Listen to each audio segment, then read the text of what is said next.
Welcome to RealCast by TM. RealCast is about real stories, real talks, and the world of real estate. Today is a special episode. My first guest is an industry giant with 22 years of experience in real estate with over 20 billion dirhams worth of sales. He's the legend. He's the veteran. He's the #1 real estate agent for 2024, according to Arabian Business, the superstar of Million Dollar Listing UAE show, and the founder of Ben Bandari Real Estate. Ladies and gentlemen, please welcome the one and only Ben Bandari. Wow. What an introduction. Well, you blew me away, man. I'm like, wow. That's amazing. Thank you. Thank you for that. That is an epic introduction, I must say. Best podcast introduction I've ever had. Yeah. Thank you. I'm really honored. Thank you very much. I know how busy you are. It's an honor to be here. Yeah. Thank you for having me as your first guest.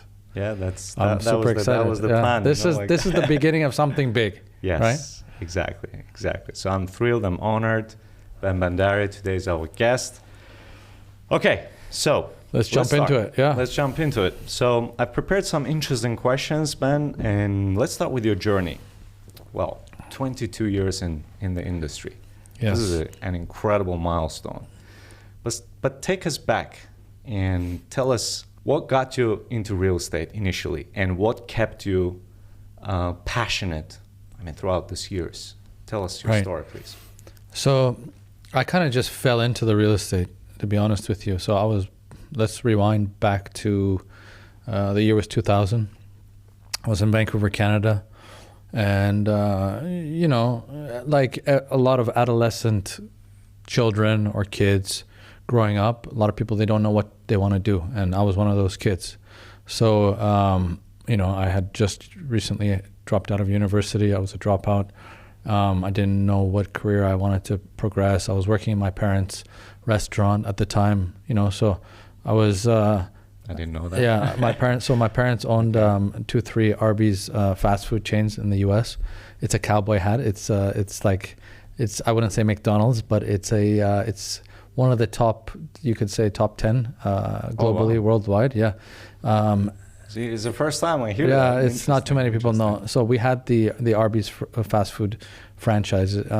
It's not hamburgers, it's roast beef. So it's a healthier version of fast food. But so my parents had that, and I started working at the age of 13 for my parents. So I remember I used to wear the clothes that the staff would wear with the golf visors, right? And it had the logo Arby's. I was 13 years old, and my mom got me to start cleaning tables and wiping tables. And the hat was so big for my head, it just kept falling because I was just a kid, right? And I remember some of the staff telling me like, hi, how are you? Is it legal for you to be working, right? And my answer right away would be, my parents own the restaurant, so I'm just helping out, right? So I started at an early age working, right? And then I started, I always did sales. When I was from the age of 10, I loved selling. I loved selling stuff. My neighbor had a garage sale, and he's like, Ben, we're throwing a garage sale, so if you have any extra toys or extra stuff that you want to sell, feel free to come and throw your stuff into the garage sale, where we've got some ads in the newspaper, so we've got a good turnout coming. And so I'm like, okay. So I went into the attic, and I went into my closet, and any toys that I didn't have, I gathered, and I'm like, I got prepared for the weekend and for the garage sale. And so the garage sale, when it happened, right? I remember from the morning, people started coming in, and one by one, I started selling them what I wanted to get rid of, right? So I had an encyclopedia set for children, and for 6-7-year-olds, and at that time I was 10 years old, right? So I didn't need it anymore. And so there was a lady had picked it up, and she was going through the book, and then she put it down. And she was about to walk away, and I said, "Excuse me, ma'am, do you have children?" And she's like, "Yes." And I'm like, "How old are they?"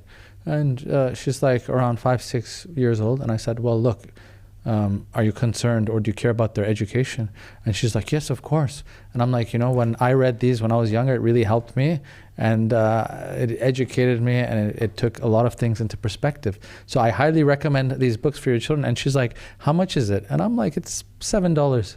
And right there, she's like, okay, done, I'll take it. So I had this gift from a very young age, Amazing story. Yeah, and so long story short, I sold all of my stuff, and I had nothing to sell. And my neighbor, who was my father's age, he was an older man. He basically hadn't sold anything. So he's like, Ben, how did you sell all your stuff? And I'm like, I don't know. I just, I was just selling. He's like, can you start? It's just a town. He's like, can you start selling ours? And I'm like, yeah, of course. So I started selling all of their stuff, and the guy was just shocked. He was like, wow, you're like a natural born salesperson. And so it all started. I knew from a very young age that I need to be in sales, right? And so when I went to university, it was just really boring for me, I've never been really book smart, but what I know that whatever I put my mind to it and I focus and I concentrate, I can be the best, right? So school was boring. Dropped out. Parents were not happy because, as you know, coming from this region, either you have to be a doctor or an engineer or something, right? For sure. To make the family proud, right? And things weren't going good. And then I pretty much went to my father. I went to a family friend and I confided in them, and I said, look, this is what's happening. I don't know what I want to do. And he said, come and work for me. Brought me to Dubai in 2000 for the first time, 3 weeks after working in his office. And it was, for me, it was a big culture shock, like Dubai back then in 2000 was not what Dubai is today, right? So it was just a very difficult lifestyle, and I couldn't just really adapt. So I went back, and then I went back to Vancouver, and I kind of fell into the same, exactly where I left off, and things weren't going well. And I'm like, maybe let's give this a try one more time. So I came out 2002. My boss is like, you had your chance. So I had to work in a restaurant as a dishwasher to basically save money to take a flight out to Dubai. And so, yeah. And it was not easy, to be honest with you. And living with my parents, we're from a medium, you could say we're a well-off family, right? My parents were like, you're on your own. You don't want to study. That's great. So I didn't have any handouts. Obviously, they were not happy with me. So I'm like, you know what? I'm going to move to Dubai, and I'm going to put my mind to it, and then whatever I have to do, I'm going to do, right? And so in 2002, I came out here. The freehold law just came into effect, and I just jumped into it right away, and I fell in love. I'm like, you know what? Real estate is for me. This is it. This is what I'm passionate about. And so just like interacting with people, meeting people, negotiating with people, convincing people, and just taking care of them at the end of the day. You're in the business. You take care of your clients. You're very empathetic. I'm the same. And so, and building relationships, I think we love doing that. Yeah. So especially that's what keeps our style is quite it's similar, different. Yeah. It's similar, but different to other people. Yeah. Right. True. So just passion, and loving what I do. That's what keeps me going. Amazing. That story is, I didn't know. Yeah, that's the first time. Nobody knows, to be honest with you. A lot of that nobody has heard. So I was saving it for your first podcast. Right? We got it. Yeah. Amazing. Thank you very much. Appreciate that. Ben, congratulations. You've been nominated #1 agent for 2024 by very prestigious magazine, Arabian Business. So what does that recognition mean to you after all this hard work? It means the world. It's a validation. It just validates all the hard work and everything that I've put into this career over the last 22 years. You know what I mean? There were obviously from the very beginning when I jumped into it and the market took off in 2003, 4. Dubai was starting to. It was basically put on the map, and there was a rush. It was. Dubai rush. The Dubai rush, right? Yeah, no, it was great because my career went like from zero, obviously, to hero. You know, like it just went up. But then in 2009 or 2008, when we had the subprime and the global financial crisis, JP Morgan, and you know, just had collapsed, and you know, the world was just at awe. That was my first recession, right? So Yeah. at times, excuse me, sorry. So at like when we hit the crisis, right? It was just my whole world just like kind of crashed and crumbled, because I knew real estate. I was eating, breathing, sleeping real estate, and there was no more real estate. It was a financial crisis, and nobody was buying, right? So I could have very easily given up, and I kind of, you know, was looking around, and I was thinking of maybe getting a full-time job and changing careers, but then I knew that I would never be happy, right? Because I loved what I was doing. And at the same time, in the back of my mind, I really believed in Dubai, the city, and the UAE, and everything I had, the properties that I owned, the passive income and the rental that I had generated throughout the years was because of the opportunities that I had. This city, this country, really changed my life. You know what I mean? So even there was one point in my life, and I'm like, you know what? Maybe I should just go back to Canada. And then, you know, it crossed my mind, and I'm like, you know what? I would never want to go back, and the lifestyle, and obviously the weather, and the taxes, and the crime, and you know, just I went through highs and I went through lows, but I stuck in there, and I learned that consistency is key, to always be consistent, and just the last 3-4 years, I was able to elevate my career through, obviously, Million Dollar Listing really helped, and gave me exposure, and really put me back on the map, because up until 2009, I was king. You know, I was a top broker in Dubai. I was known, and then it went down, and a lot of people surpassed me. They set up their companies, they built empires. And then, you know, I started working my way up the ladder very slowly. And then with Million Dollar Listing, you know, it blew me up. And as a broker, I've done, year on year, I've done extremely well for myself. But now, as you know, I'm a business owner. So this recognition from Arabian Business was amazing. I knew that I was going to be on the list. I was called and I was told. But to be number one was just amazing. It was just validation. Feeling, It was the best feeling, and I'm very, very thankful to Arabian Business, and I'm thankful for whoever and the board or the voting process. Thank you so much. We all think that you're number one agent in Dubai. You're amazing. Thank you so much. I mean it, because of your achievements, how trustworthy you are, and everything. So you absolutely deserve it. You're very kind. Thank you so much. You're very kind. Very, very happy for you, and more to come. Of course. Just the beginning, right? Yeah, just the beginning. Right. So now you told already very interesting stories about the market situation. Actually, was supposed to ask this question, but you covered. Right. Yeah, I know. That's amazing. If I start talking, you know, I won't stop. So I'll amazing. With one question, I'll answer 4. Right. This is what we need. This is what we need. But in your opinion, like throughout this 22 years, what's been the most significant change in Dubai real estate? The most significant change in Dubai real estate. Before and now. Before and now. When you started. And okay. Now, well, there's a significant change. There's a few things. Okay. There's a few significant changes. Okay. Let's start off with the early days, right? So when I first started real estate, back in 2002, right? There was no digital presence. I mean, there was no Property Finder, there was no Dubizzle, there was no Bayut, there was no you name it, nothing. Yeah, how did you guys survive? Right. So what did you do to sell properties? What we were doing was basically, I worked for one of the largest companies. So, and back then, large was 25 brokers, right? That company today has 150.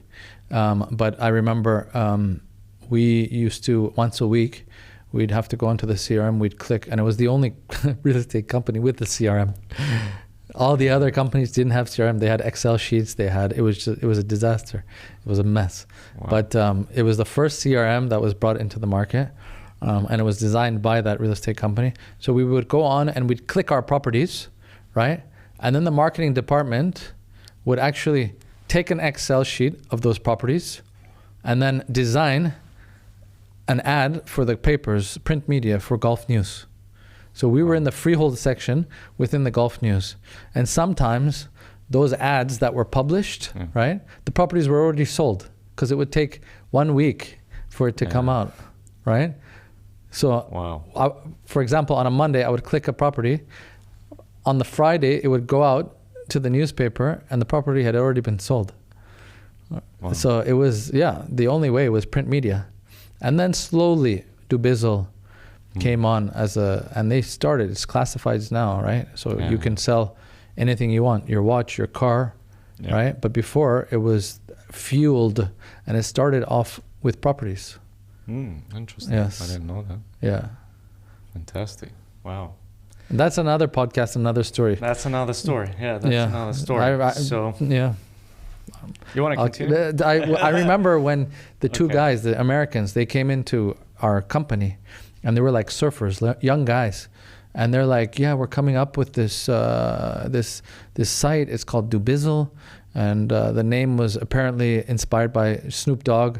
You know how he had like Fushizzle, Minizzle, right? So Dubai and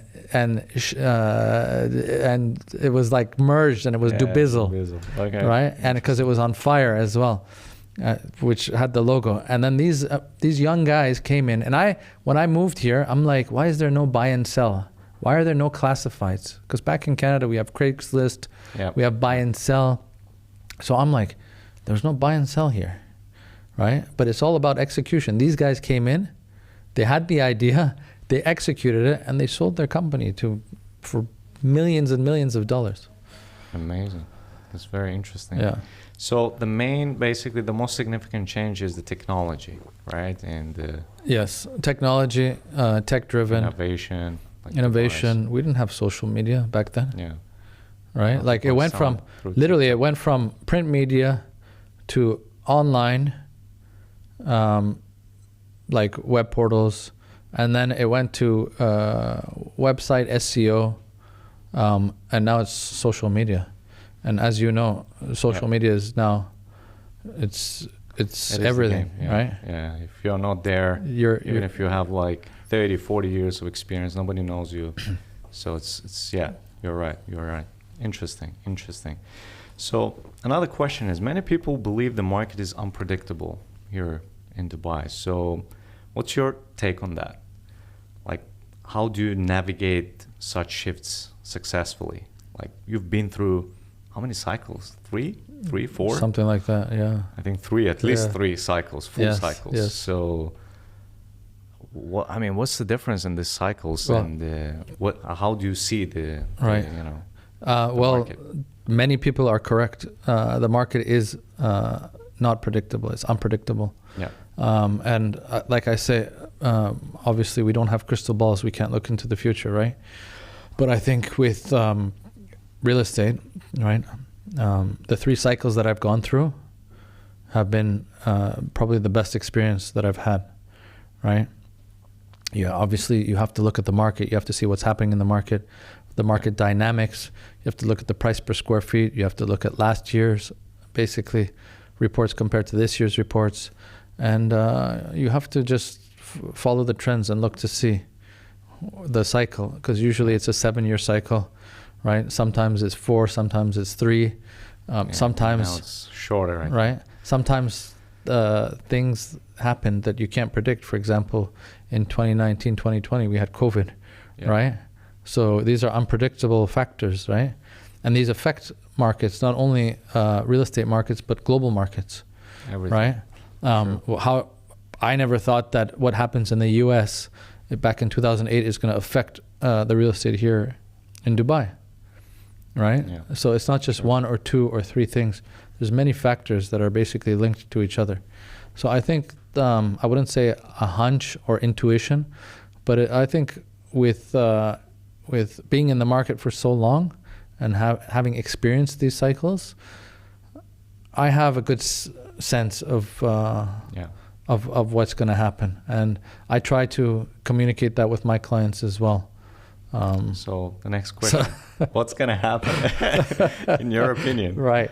So I look, the market dynamics are very strong at the moment, right? Since 2009, we had the escrow with the developers. So there's a security for people who are not only looking to speculate, but the homeowners, their monies are going into the escrow account, so it's nice and secure. So the Dubai Lands Department have basically brought in these great initiatives as well. Before landowners, the land didn't have to be paid. Now 100% the land needs to be paid. 20% bank guarantees need to be issued for developers to market and sell products as well. So all of these factors obviously it gives security, right, for the end users, the buyers, the people who are looking to buy real estate in Dubai. And we didn't have that before. So, and to answer your question, post-COVID, I think people have realized what a great city and country this is to live in. Tax-free, security, safe, a lot of opportunity. That's the number one reason, right? Right. And it's really Safety. a bridge within the Middle East. It's like 5 hours, 6 hours to Europe. You know what I mean? So, like I said, I think this is the best city and country in the world to live in.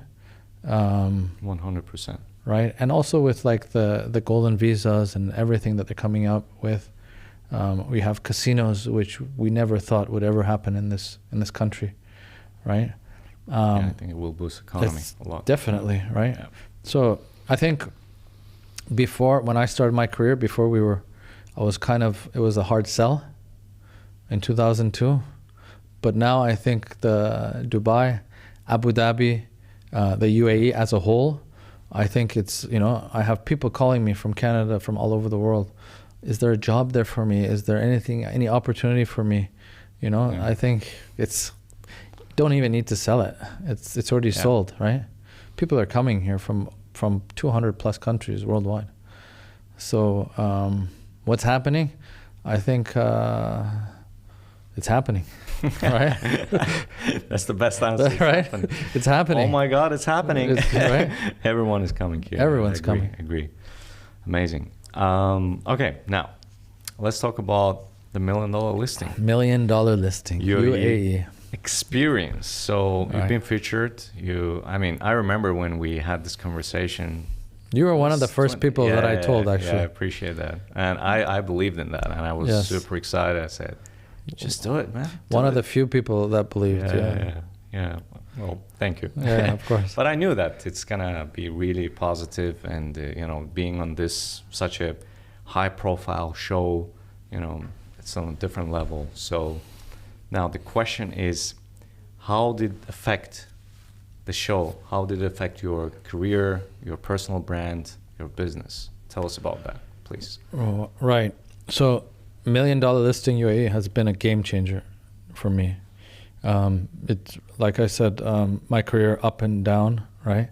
But just the fact that I was on the show and I had the privilege to be on the show. I mean, my business is like 10x. It's increased like drastically. One. Amazing. Secondly, I'm recognized everywhere I go. Right, everywhere I go. Superstar now. I wouldn't say superstar, but yeah. No, you are. Thank you. I mean, so if I go, you're very humble, but you are. Thank you. So if I go to real estate events, any launches, or if I'm going to developer's office, a lot of people, they look, and then they sometimes they stare, or they come up to me and they're like, happens a lot. Right? Yeah, exactly. Or they ask to take a picture, which is quite nice. I really love it. I admire and I like people who come up. It's the ones that stare, or they don't want to. It's awkward. It's awkward, right? And then it's been great for recruitment. I mean, it's basically I have literally messages just daily in my inbox, Instagram. You know, people want to meet and discuss, and they want to collaborate. Developers obviously are reaching out, buyers, sellers. It's been very easy to get exclusive listings, you know. Yeah. So it's been amazing. It's been a game changer, and I'm very thankful. You know, Amazing. it's I'm thankful. So congratulations on Roku. So it was recently announced, right? The show is on Roku, which is one of the largest platforms. It is the largest, actually, I think, in terms of in the subscribers in the US, right? It's largest. It's in 84 million households. Wow. Right. Impressive. It's massive. It's huge. Within the US and North America, and even South America. It's and there's a few countries in Europe that also, like UK, Poland, I believe. So. And it's also streaming on Hayu as well. So hayu.com, hayu.com. It's owned by NBC Universal. So Hayu is it's in over 40 countries. Yeah. So it's Europe. It's all of Europe, Australia, New Zealand, Canada. It's 40 plus countries. And hayu.com is, so every reality television show that you can think of, like Housewives, Below the Deck, all the $1 Million Listings, everything by NBC Universal is on this platform, hayu.com. It's actually really, really nice. Yeah. If you're into reality TV, it's one of the best. So we're on Hayu. But Roku, it's been great. So we went on August, and I'm not going to disclose any numbers, but it's been great, the feedback. Amazing. And within the first month, you could say millions and millions of viewers have been watching it within the US. I think I told you the story when one of my clients in Netherlands watched the show and sent me send me the message. I saw you in the first episode with Ben, you know. Amazing. we had this moment. We had right. That was 10, season 1. Seconds. That was season 1. 2 will have a lot more of those. Yeah. Hopefully, yeah. I'm super excited. And tell us a little bit about season 2. It's coming soon. Yeah, so season 2 is in the works. It was announced. Yeah. It was announced last year after the success of season 1. Yeah. They announced it right away. But of course, you know, it's it takes time. There's many factors. Yep. And we wanted, season 1 was great. It was amazing. Number 1 on Stars Play within 24 hours. 3x subscriptions. A lot of I think over 70% of people who clicked on and subscribed for the first time on Stars Play clicked first on $1 Million Listing. Plus 70% plus people who watched first episode watched the entire season. So it was I watched it in one go, everything myself. Me too, 10 times. So this is amazing, and I believe, correct me if I'm wrong, I believe the show was actually even more successful than the US franchise in terms of the number of views for the first launch of the episode, first episode. This is what I read somewhere. I don't know. Oh, really? Remember. Yeah, correct me if I'm wrong. I'm not familiar with that, but that's. I read it somewhere. I think it's Stars Play announced it. It was it beat the record of the original show, which is the American version of the franchise. I wasn't. I didn't know. But that's great news. Yeah, thank you. Okay, that's a very interesting question as well. I don't know if you remember anything, but what is the one behind-the-scene moment from the show that most people would be surprised to know about? Wow, good question, actually. So what most people don't know is that while I was filming, a lot of the time I was so nervous. Really? Yeah. Okay. And I was actually scared. Okay. I was frightened. That's interesting. We were watching it today, actually, in the office. I had some guests. Yeah, I saw your story. Right? So. And then we were talking about, actually Nasira came, she just popped into the office today, surprise visit. Okay. Yeah, she's like, are you on the pub? I haven't seen her since probably the premiere. It's been like a year and a half I haven't seen her. So she's like, I'm on the Palm, are you in the office? I'm like, yeah. So she came by, and then I had some other guests that were sitting there, and we started talking. She started talking about some scenes, and then she started talking about her driving Actually, you know what happened? I had King of Supercar and Queen of Supercars in our office, right? Okay. And we were just discussing, and I introduced Nasir, and I said, look, they're the King of Supercars and Queen of Supercars, and Queen of Supercars has 3 million followers. And she's like, yeah, you know, I pulled up to the desert with a Ferrari, and I was driving this and I was driving that. And so they asked her, what's the Ferrari? And she's like, it's a Spider. And then I'm like, yeah, and we had a really big fight at the end of the season. The last 7 minutes, there was a big fight between Nasira and the cast members because she ended up driving in the desert with a Ferrari, right? And so a lot of people thought that last scene was also scripted and that it was staged, right? Because I get that question a lot. They're like, that fight, it wasn't real. Tell me, right, Ben? And I'm like, man, if you had only been there, you would have seen it was a lot worse. It was really, really watered down. Wow. It was like just 10%. And then, they showed just like maybe 20% of it, right? Okay. And so it was quite funny. We were discussing it, and we were laughing. Me and Nasir were laughing, and we were talking about it. But so what most people don't know is that, look, 99% of the show, it's a reality show. The cameras are following you around. You don't know what's going to happen, right?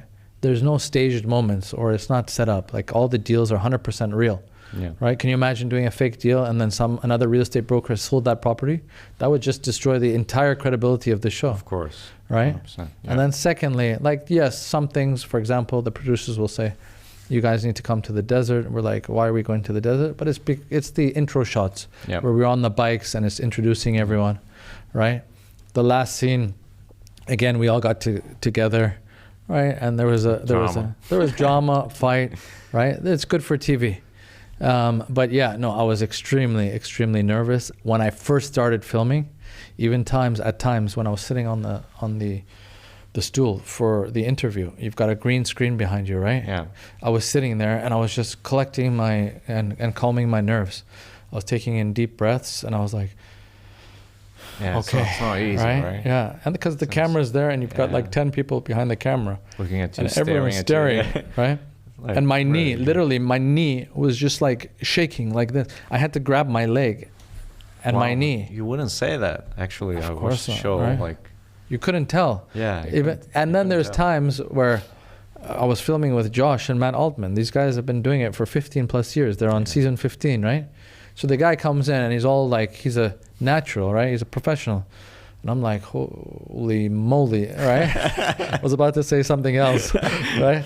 I'm like, holy moly, right? I'm like, okay, I have to basically film with this guy, right? So I was like, just trying to keep calm and compose myself. And then after like 2-3 minutes of being nervous, then you just forget the cameras that are there and you just keep continuing, right? But for me, I'm like a diesel engine. Like, the start is just really, really slow and it's horrible. And then I get into the groove of things. So I remember, and the head of production was like, okay, you know what? We'll just we'll get Ben to start doing his thing, and then after 5 minutes, we'll turn on the cameras because it takes them a while to get into it.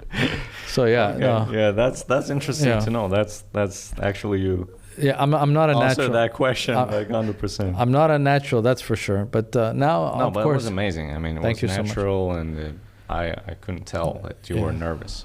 I know it's not easy. So even like to film like content, people think it's easy, but you get nervous sometimes. It's very difficult. Yeah, extremely. The camera effect is always there. The camera doesn't lie. That's the thing. Yeah, exactly. And everyone wants to look their best, right? Yeah, 100%. Okay, so this is also a good question. I have a lot of good questions. Yeah. As the founder of Ben & Core, right. So what is the core philosophy behind your business? So I want to create a dynasty, right? An empire. I've seen a lot of big companies come, a lot of big companies go, and I've seen the downfall of many companies, even some that are operating today, right? I have a lot of people walking into my office and very unhappy, and they haven't been paid their commissions for months and even years. Yeah. Some are even staying there obviously because they're owed millions of dirhams, and they really don't know what to do. You know what I mean? They're just in a bad place. They're stuck between a rock and a you know. So my vision and what I want is, for me, the most important thing in Ben & Co is the culture, right? It's the people that I'm working with. And you are the first person to know, and you know this because we've been working together now. Yep. And when I started my company, it was me, Jennifer, and you, right? And Technically, yes. Technically, yes. Well, Raya was there as well. Raya was the first. I think first. You were the second. It was either you or Raya, right? I think we all like joined almost at the same time. You know, like plus minus a few days. Yeah, you were number one or two, right? Joining. Yeah. But for me, it's the people, and the same goes with friendship. It's the people that you associate yourself with. You are who you associate yourself with, right? True. That can be applied in life. It can be applied in business as well. So my friendship is, my circle is very small, right? Before, when I was younger, I wanted to be popular, and I wanted to basically go out, and I wanted people to like me and to want to be around me, you know, go to the clubs and just, you know, have like so many friends. Now, obviously, in hindsight, right, it was the mindset and the mentality changes, right? Now, I have only a few friends, right? And the same is with our business, right? At Ben & Co, our circle is very small. Now, today, we're, 25, 30 maximum, right? Yeah. But we're like a family. Everyone gets along with each other. Everyone helps each other out, right? The culture is one of friendship, of integrity and respect, right? We don't have, and just like Mauricio, you know, in buying Beverly Hills at the agency, they have a rule. Number one rule is no assholes in the company, right? Sometimes some of them slip through the crack, and they do come in. Just needs to be dealt with. But at Ben & Co, right? Everybody needs to be happy. I want a workplace where basically everyone wakes up in the morning and they're happy to come to the office. And thank you for that. You already achieved that. And thanks to you as well. You're one of the people within the circle. You know what I mean? I appreciate that. And it's collective. Collectively, this culture is there because of everyone within the company. It's not just me. And it's Ben, but it's also Ben & Co. And the core are people like yourself. You're the core of the company. So appreciate that. Yeah, of course. Yeah, fantastic. So I just wanted to answer that. Yeah, of course. So the Ben & Co, the name actually, it was supposed to be Ben & Co, like all the other companies, like, you know, you've got Co, it's like, But then Dubai Economic Department didn't allow me to put a 2-letter in my name. So I added RE for real estate. And then I'm like, core. I'm like, Ben & Co, that actually sounds pretty good. Yeah. And then obviously the meaning of core is the central part of anyone's existence, right? So like an apple has a core, which is the center, right? And then core also, it could be your whatever you believe in, right? So for me, you know, I'm very spiritual and I believe in God. So for me, my core is everything I do is obviously because of God, right? And pleasing Him. And also for Ben & Co, the core, without my team, I'm nothing. I'm just one agent, right? So you guys are the core. You guys are what makes Ben & Co. It's very deep. It's gotten deep. It has to go viral. Thanks to the Dubai Economic Department. Right? See, everything in life happens for a reason. Happens for a reason. Yeah. So there was a reason. So that was God's plan. Of course. To have this. Absolutely. And I'm happy and honored to be part of Ben & Co, and I'm trying to. It's my honor. Promote it everywhere because I don't feel like I'm working. You're the best person to promote it, honestly. Yeah, appreciate that. So like we have this culture in the company, like we are all like partners. We are like, you know, you don't feel like you're coming to work. Right. So with you, it's always like being like partner. You always give that feeling. Of course. So, and I appreciate that because with your experience, with your achievements, staying humble, I mean, trust me, we both seen people who achieved a lot of things and how people change, unfortunately. Of course. But with you, I mean, I know you already, it's been like 6 years, I think, right? Yeah, More it's than been- 5 years, almost 6 years. Yes. And, you know, we never even had sort of like argument or something. You know, there was some moments like, but that was a it business happens, related. of course. Yeah, but nothing like we never crossed the No. line, and I always have a big respect. We're like brothers, you know, Yeah. like You're my older brother here, course. so so yeah, that's amazing. So okay, let's move on to success and failures. What advice would you give to new beginners, like new real estate agents? Right. So good From question. your Yeah. experience, yeah. So when I jumped into real estate in 2002, it was just the freehold had just started. And I had to basically dive into the deep end and figure things out for myself. What I would advise someone jumping into the real estate, a newbie, someone who wants to learn, I would say find someone that can basically mentor you, that you can shadow and that you can learn from. Even if it means working for free or basically, you know, doing his dirty work, his laundry, bringing him coffee, just being next to that person who's successful and rubbing shoulders with him. You know, you just listen to the way they talk, you listen to the way they negotiate, you listen to, and you see how they do their business, and you'll pick up. It's very, very important. You know, today it was such a nice surprise. I had someone just reach out to me through Instagram. Ben, can I meet you? It'd be a pleasure. I just want to have a meeting with you. He came in and I said, yeah, sure, come in for a coffee. I'm very, very approachable and I'm very open, which most people don't know. Right? They don't do, actually. Right? Not only don't know, they don't do. Exactly, right? But and so he came and he's, same story. He said, I work for a company and they haven't paid me. They owe me this much money. And, you know, I'm tired of working for the big companies.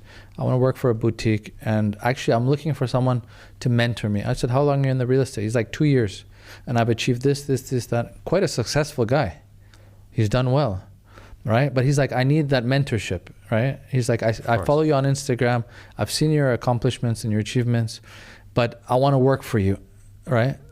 No, but before that, he's like, before he saw all my achievements on Instagram, he's like, I went on ChatGPT and I Google or on ChatGPT, I typed in and I searched looking for a mentor in Dubai real estate. And he's like, your name, Ben Bandari, came up.